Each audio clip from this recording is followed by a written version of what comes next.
ఈ వీడియో చూసే ముందు ఒక లైక్ కొట్టి జై శ్రీరామ్ అని కామెంట్ చేయండి. మరికొద్ది రోజుల్లోనే ఆశ్వయుజ మాసం ముగిసి కార్తీక మాసం ప్రారంభం కాబోతుంది. అన్ని మాసాల కంటే అత్యంత పవిత్రమైన మాసం, పరమేశ్వరుడికి అత్యంత ప్రీతికరమైన మాసం ఈ కార్తీక మాసం. ఈ కార్తీక మాసంలో నెలరోజుల పాటు సింపుల్గా ఇంట్లో పూజ ఎలా చేసుకోవాలో ఈ వీడియోలో తెలుసుకుందాం. కార్తీక మాసం ప్రారంభమయ్యే ముందు మన ఇంటిని ఎప్పుడు శుభ్రం చేసుకోవాలి? కార్తీక మాసం నెలరోజులు పూజలు చేయలేనివారు ఎప్పుడెప్పుడు పూజ చేసుకోవాలా? అలాగే ఈ కార్తీక మాసంలో నాన్వెజ్ తినవచ్చా? భార్యాభర్తలు కలవచ్చా? కార్తీక మాసంలో పాటించాల్సిన నియమాలు ఏంటి అనే విషయాలన్నీ చాలా క్లియర్గా ఈ వీడియోలో తెలుసుకుందాం. కార్తీక మాసంలో చేసే స్నానాలు వల్ల, పూజలు వల్ల కోటి రెట్ల పుణ్యఫలితాన్ని పొందవచ్చు. ఈ కార్తీక మాసంలో ఒక్క చిన్న దీపం వెలిగించినా సరే మన కుటుంబానికి చాలా మంచి జరుగుతుంది. ఏ మాసంలో దీపారాధన చేయలేకపోయినా సరే ఈ కార్తీక మాసంలో దీపారాధన చేస్తే సంవత్సరం అంతా దీపారాధన చేసినంత పుణ్యఫలితం లభిస్తుంది. కార్తీక మాసం వచ్చేలోపు ముందుగానే మన ఇంటిని శుభ్రం చేసుకోవాలి. అక్టోబర్ 31 దీపావళి రోజున మనం లక్ష్మీదేవిని పూజిస్తాము. కాబట్టి దీపావళికి ముందుగానే మన ఇంటిని మొత్తం శుభ్రం చేసుకోవాలి. నవంబర్ 2వ తేదీన శనివారం నుండి కార్తీకమాసం ప్రారంభమయ్యి డిసెంబర్ 1వ తేదీన ఆదివారంతో కార్తీకమాసం ముగుస్తుంది. కార్తీక మాసం మొదటి రోజున అనగా నవంబర్ 2వ తేదీన ప్రతి ఒక్కరూ ఖచ్చితంగా శివాలయానికి వెళ్ళాలి. కార్తీక మాసం మొదటి రోజున శివాలయానికి వెళ్తే ఆ పరమేశ్వరుని అనుగ్రహం మీ ఇంటిపై ఉంటుంది. అలాగే కార్తీకమాసం 2వ రోజున అనగా నవంబర్ 3వ తేదీన ఆదివారం నాడు అన్నదమ్ముల ఇంటికి వెళ్ళి వాళ్ల ఇంట్లో భోజనం చేసి మీ అన్నదమ్ములకు కానుకలు ఇచ్చి ఆశీర్వాదం తీసుకోవాలి. కార్తీకమాసం 2వ రోజున ఇలా ఎవరైతే చేస్తారో అలాంటి వంశంలో ఎలాంటి సమస్యలు లేకుండా ఆ పరమేశ్వరుడు మీ కుటుంబాన్ని రక్షిస్తూ ఉంటాడు. ఈ పవిత్రమైన కార్తీకమాసంలో మహాలక్ష్మీ స్వరూపమైన తులసి మొక్కను ఖచ్చితంగా పూజించాలి.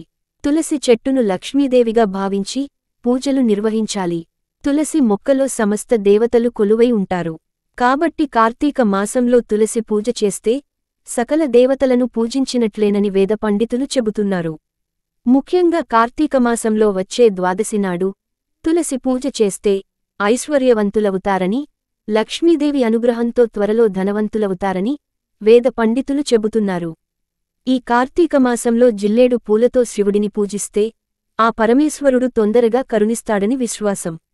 శివుడిని పూజించిన ఈ పూలను వివాహమైన మహిళలు తలలో పెట్టుకుంటే స్త్రీలకు దీర్ఘ సుమంగళీ ప్రాప్తి కలుగుతుంది.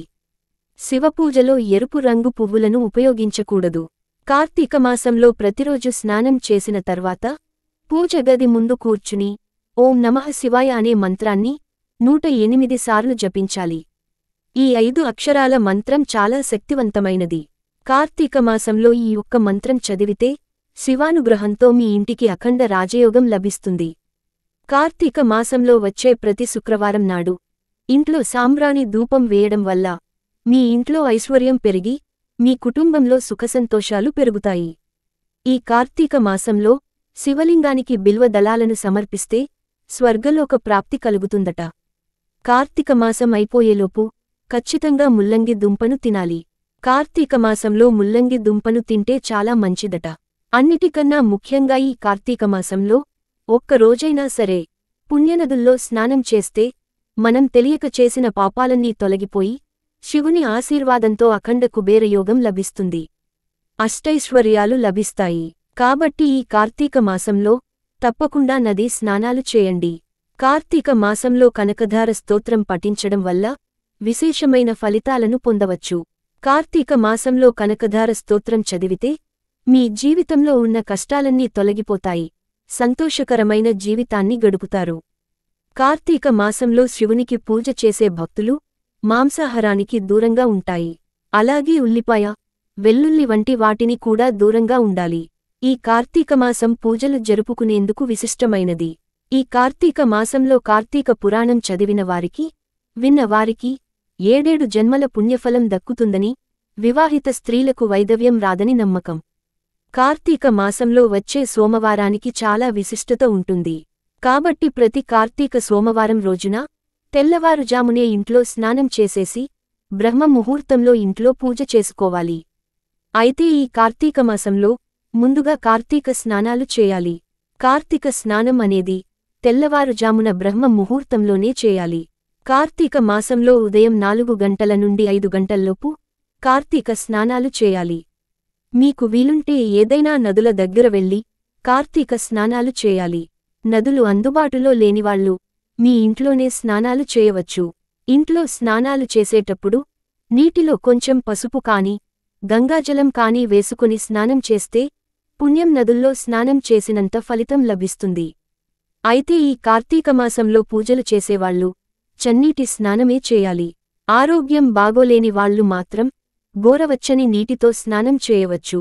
కార్తీక మాసంలో పూజ చేసే ఆడవాళ్లు ప్రతిరోజు తలస్నానం చేయాల్సిన పనిలేదు. మగవారు మాత్రం ఖచ్చితంగా ప్రతిరోజు తలస్నానం చేయాలి.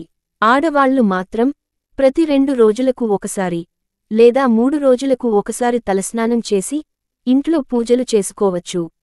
స్త్రీలు తల స్నానం చేయకపోయినా నుదుటిన కుంకుమ బొట్టు పెట్టుకుంటే తలస్నానం చేసినట్టేనని పండితులు చెబుతున్నారు. కార్తీక మాసంలో అన్నదానం చేయడం వల్ల మీకు చాలా శుభ ఫలితాలొస్తాయి. ఇలా చేయడం వల్ల మీకు పేదరికం సమస్యలే రావు.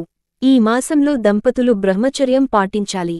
కార్తీక మాసంలో అత్యంత పుణ్యరోజులైన ఏకాదశి, ద్వాదశి, పూర్ణిమ, సోమవారాలలో నిమయ నిష్టలతో శివునికి పూజ చేస్తే అనంతకోటి పుణ్యఫలితాలు దక్కుతాయి. ఒక్క సోమవారం అయినా సరే నియమ నిష్టలతో ఉపవాసముండి శివాలయంలో దీపం వెలిగిస్తే శివుని అనుగ్రహం మీ ఇంటిపై ఉంటుంది. ఈ వీడియో మీకు నచ్చితే లైక్ చేసి సబ్స్క్రైబ్ చేయండి.